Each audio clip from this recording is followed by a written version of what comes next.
తెలంగాణలో అత్యధిక ఎంపీ సీట్లు గెలుచుకోవటానికి కాంగ్రెస్, బీఆర్ఎస్, బీజేపీ తీవ్రమైన ప్రయత్నాలు మొదలుపెట్టాయి. తెలంగాణలో మొత్తం 17 లోక్సభ సీట్లున్నాయి. కాంగ్రెస్ పార్టీ ఇటీవల అసెంబ్లీ ఎన్నికల్లో గెలిచి అధికారంలోకి వచ్చింది కనుక తన ఆధిక్యతను నిలుపుకోవటానికి కాంగ్రెస్ ప్రయత్నం చేస్తుంది. బీజేపీ ఓడిపోయినాక కూడా ఓట్లు పెరిగాయి, సీట్లు పెరిగాయి. గత అనుభవం కూడా చెప్తుంది ఏంటంటే అసెంబ్లీ ఎన్నికల కన్నా లోక్సభ ఎన్నికల్లో బీజేపీ పర్ఫార్మెన్స్ బెటర్గా ఉంటుంది. అందువల్ల బీజేపీ ఈసారి ఇంకా తన టాలీ లాస్ట్ టైం 4 సీట్లు గెలుచుకుంది, దాన్ని ఇంప్రూవ్ చేసుకోవాలని ప్రయత్నం చేస్తుంది. అసెంబ్లీ ఎన్నికల్లో గెలిచిన బీఆర్ఎస్ 37% ఓట్లు వచ్చాయి. అందువల్ల ఈ ఓటింగ్ను పెంచుకొని లేదా నిలుపుకొని ఎక్కువ ఎంపీ సీట్లు గెలుచుకుంటే పార్టీ మనుగడ పదిలంగా ఉంటుందని బీఆర్ఎస్ అంచనా. కానీ ఏం జరగబోతుంది, ఏ పార్టీ ఎన్ని సీట్లు గెలుచుకునే అవకాశం ఉంది? తాజాగా సౌత్ ఫస్ట్ అనే వెబ్సైట్, పీపుల్స్ పల్స్ అనే సంస్థ సంయుక్తంగా ఫస్ట్ లోక్సభ ట్రాకర్ను విడుదల చేసింది. అంటే వారి సర్వే ఆధారంగా ఫిగర్స్ అంచనా చెప్పింది. ఈ అంచనా ప్రకారం అసెంబ్లీ ఎన్నికల్లో విజయం సాధించిన కాంగ్రెస్ తన ఆధిక్యతను నిలుపుకోబోతోంది. 2019 లోక్సభ ఎన్నికల్లో కాంగ్రెస్ 3 సీట్లు గెలుచుకుంది. ఆ ముగ్గురు కూడా ఇప్పుడు అసెంబ్లీలో గెలిచి ముఖ్యమంత్రిగా, మంత్రులుగా బాధ్యతలు చేపట్టారు. మల్కాజ్గిరి నుంచి రేవంత్ రెడ్డి, నల్గొండ నుంచి ఉత్తమ్ కుమార్ రెడ్డి, భువనగిరి నుంచి కోమటిరెడ్డి వెంకటరెడ్డి 2019లో గెలిచారు. వారు ఇప్పుడు అధికారంలో ఉన్నారు.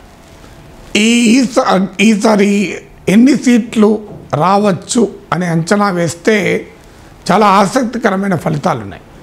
8 నుంచి 10 సీట్లు, అంటే మొత్తం 17 లోక్సభ సీట్లో 8 to 10 సీట్స్ కాంగ్రెస్ గెలుచుకునే అవకాశం ఉంది.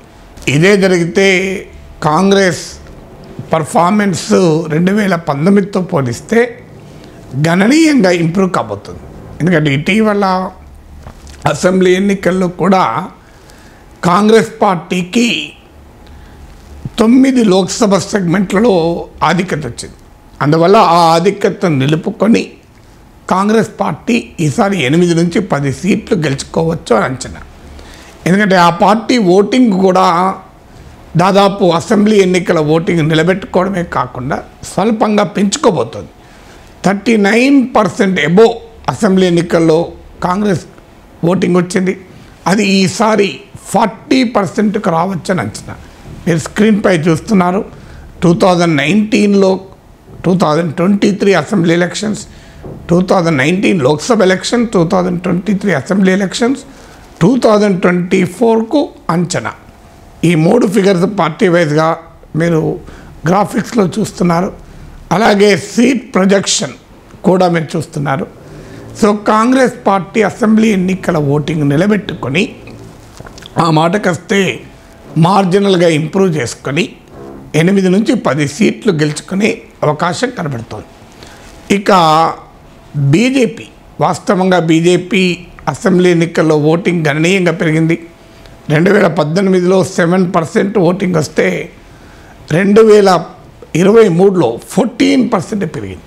అయితే 2019 లోక్సభ ఎలక్షన్లో బీజేపీకి నియర్లీ 20% వచ్చింది.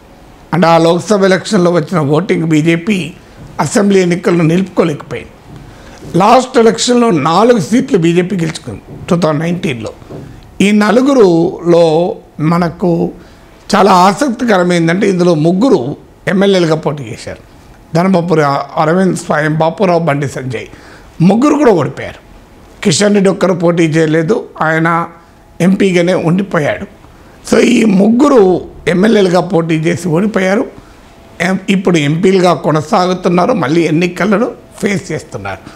2019లో 4 సీట్లు గెలుచుకున్న భారతీయ జనతా పార్టీ ఈసారి ఆ 4 సీట్లు నిలుపుకోవడం కూడా కష్టం కాబోతుంది.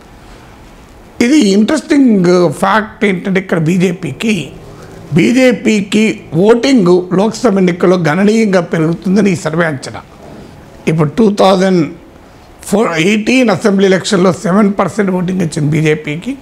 2019 లోక్సభ ఎలక్షన్లో 20% వచ్చింది. 2023 అసెంబ్లీ ఎలక్షన్లో 14% వచ్చింది.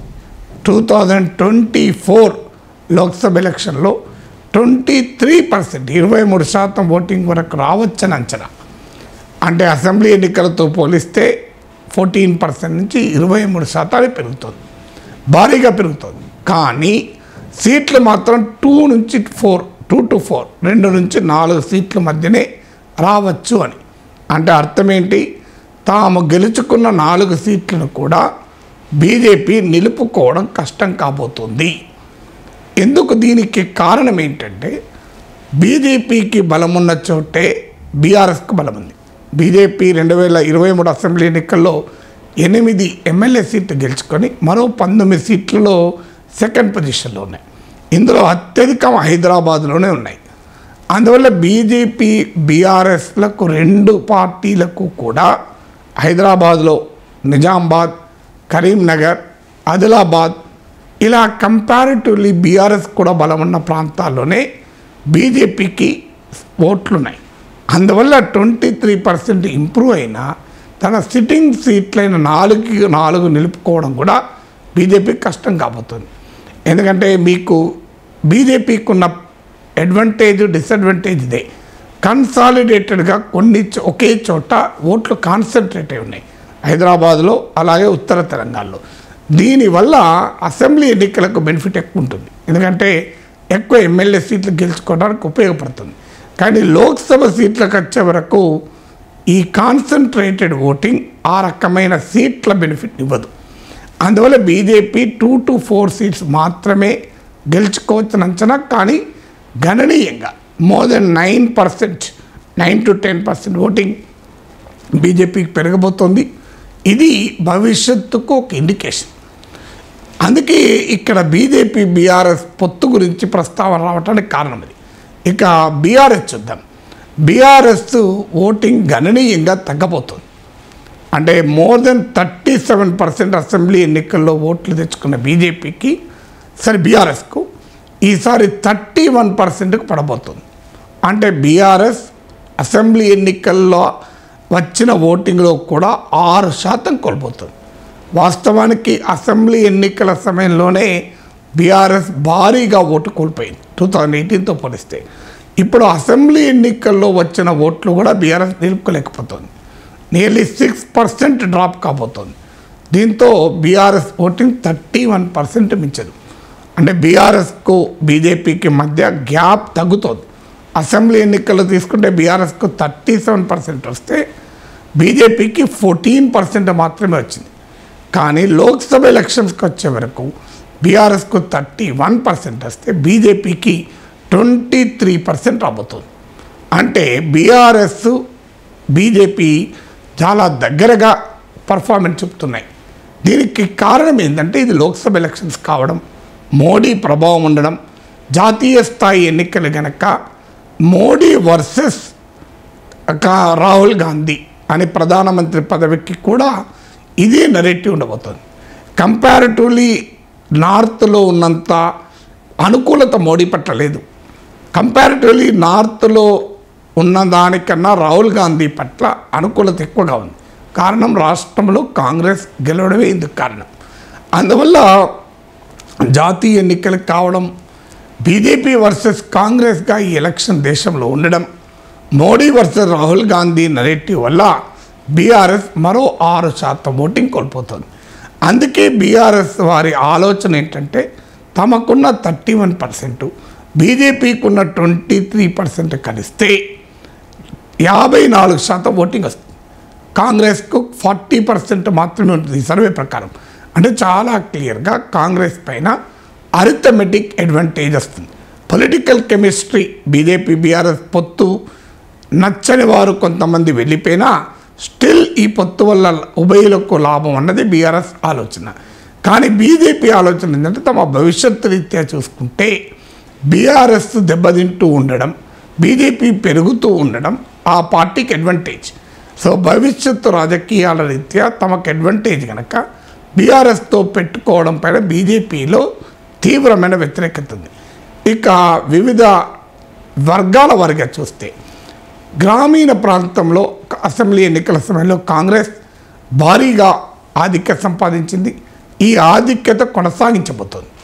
ఇక ముస్లిం ఓట్లు మీకు post poll study Lokniti CSDS assembly ఎన్నికల పోస్ట్ పోల్ స్టడీ చెప్పింది 1/3 కాంగ్రెస్కు, 1/3 బీఆర్ఎస్కు, 1/3 ఎంఐఎంకు వచ్చాయని ముస్లిం ఓటు అంచనా వేసింది. ఇప్పుడు ఈ సర్వే ప్రకారం 52% ముస్లిం ఓటు కాంగ్రెస్కి రాబోతుంది, 38% మాత్రమే బీఆర్ఎస్కి రాబోతుంది. ఇక మిగతా 10% ఆటోమేటిక్గా ఎంఐఎంకు హైదరాబాద్ లోక్సభ సెగ్మెంట్లో మాత్రమే వస్తుంది. అంటే క్లియర్గా ముస్లిం ఓటు కంపారిటివ్లీ అసెంబ్లీ ఎన్నికల కన్నా కూడా మరింతగా లోక్సభ ఎన్నికల్లో కాంగ్రెస్ వైపు షిఫ్ట్ కాబోతోంది. ఇది కర్ణాటకలో జరిగింది, దేశమంతా కూడా జరిగే ఫినామినన్ లాగా కనబడుతుంది. అదే సమయంలో మహిళా ఓటర్లు అసెంబ్లీ ఎన్నికల్లో బీఆర్ఎస్ కొంత ఆధిక్యత నిలుపుకున్న ఉమెన్ ఓటర్లో కూడా కాంగ్రెస్ ఇంప్రూవ్ అవుతోంది. బహుశా ఈ మహాలక్ష్మి పథకము, ఇతర సంక్షేమ పథకాల ప్రభావం ఉండొచ్చు. ఉచిత ఆర్టీసీ రవాణా, అలాగే ఇప్పుడు 500లకు సిలిండర్ రాబోతోంది. వీటి వల్ల మహిళా ఓటర్లలో అసెంబ్లీ ఎన్నికలతో పోలిస్తే లోక్సభ ఎన్నికల్లో కాంగ్రెస్ మరింతగా ఇంప్రూవ్ కాబోతుంది. అందువల్ల యంగ్ ఓటర్లలో బీజేపీ బీఆర్ఎస్ కన్నా ఎక్కువ ఓట్లు తెచ్చుకోబోతోంది.